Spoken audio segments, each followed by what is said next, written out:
नमस्कार दोस्तों, आज की इस वीडियो में हम अर्जुन के जीवन पर प्रकाश डालेंगे कि अर्जुन कितना महान था कि क्या था।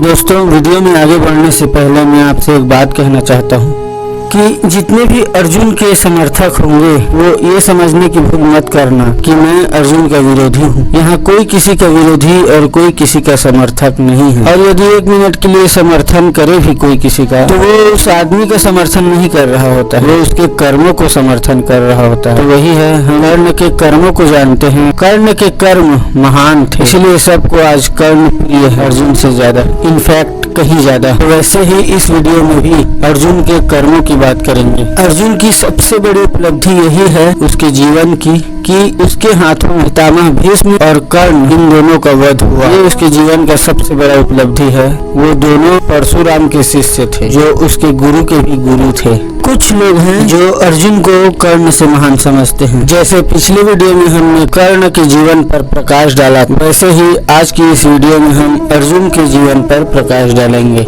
अर्जुन के कर्म कैसे थे। पहले हम बात करते हैं कि अर्जुन कौन था। अर्जुन कुंती का तीसरा नंबर का पुत्र था अगर कर्ण को हटा दें तो, और द्रोणाचार्य का शिष्य था, सबसे प्रिय शिष्य। अर्जुन एक धनुर्धारी था। दोस्तों, पूरे महाभारत काल में सबसे खुशनसीब योद्धा अगर कोई था तो वो अर्जुन था, क्योंकि उसने जिन जिन योद्धाओं को मारा है ना, मतलब उसके बाणों से जिन जिन योद्धाओं का वध हुआ है, परशुराम के दो महान शिष्यों को।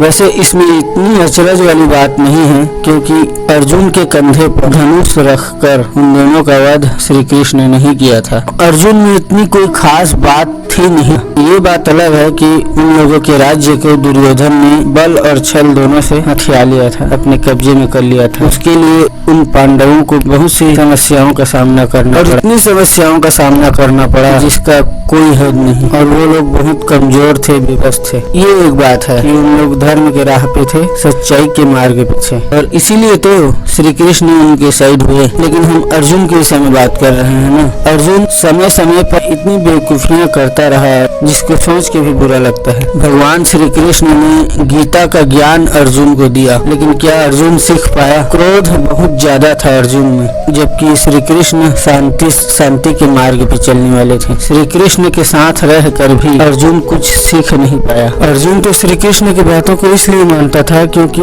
अर्जुन कमजोर था, बात न माने तो करे भी क्या। श्री कृष्ण हमेशा शांति की भाषा समझाते थे, लेकिन युधिष्ठिर को छोड़कर चारों भाई हमेशा आवेश के सिंहासन पर बैठे रहते थे। गीता का ज्ञान दोस्तों अगर आज भी हम सुने लगभग 5000 साल बाद, तो हमारे रोम रोम में ज्ञान का खून दौड़ने लगता है। और अर्जुन को तो साक्षात श्री कृष्ण ने, लेकिन वो क्यों नहीं सीख पाया। अर्जुन इतना छोटा था, इतना मंद बुद्धि का था। लोग यूं ही अर्जुन और कर्ण की तुलना करते हैं। अर्जुन तो किसी भी दृष्टि से कर्ण के साथ तुलना करने के लायक ही नहीं था। अर्जुन के खास कमियों में से पहला कमी था दोस्तों कि अर्जुन को क्रोध बहुत जल्दी आता था। दूसरा, सीखी हुई बात को वो तुरंत भूल जाता था। तीसरा, सूर्य पुत्र कर्ण को बार बार सूत पुत्र कर्ण कहता था। चौथा, श्री कृष्ण के साथ था लेकिन उनकी सिखाई हुई बातों को मानता नहीं, फॉलो नहीं करता था।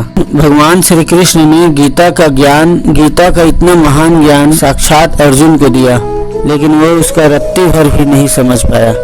अर्जुन की हरकतें देख के कोई भी ये नहीं बता सकता वो श्री कृष्ण का साथी है। श्री कृष्ण भगवान के साथ रहता था। भगवान श्री कृष्ण के एक बार कहने पे बड़े बड़े योद्धा मरने को तैयार हो जाते, लेकिन वो अर्जुन मारने तक को तैयार नहीं। और यदि आप कर्ण के जीवन से कुछ सीखना चाहते हो, कर्ण की महानता को जानना चाहते हो, तो इस वाली वीडियो में क्लिक करो। अर्जुन भले ही सागर होगा दोस्तों, लेकिन कर्ण सूर्य था। उन दोनों की तुलना नहीं की जा सकती दोस्तों।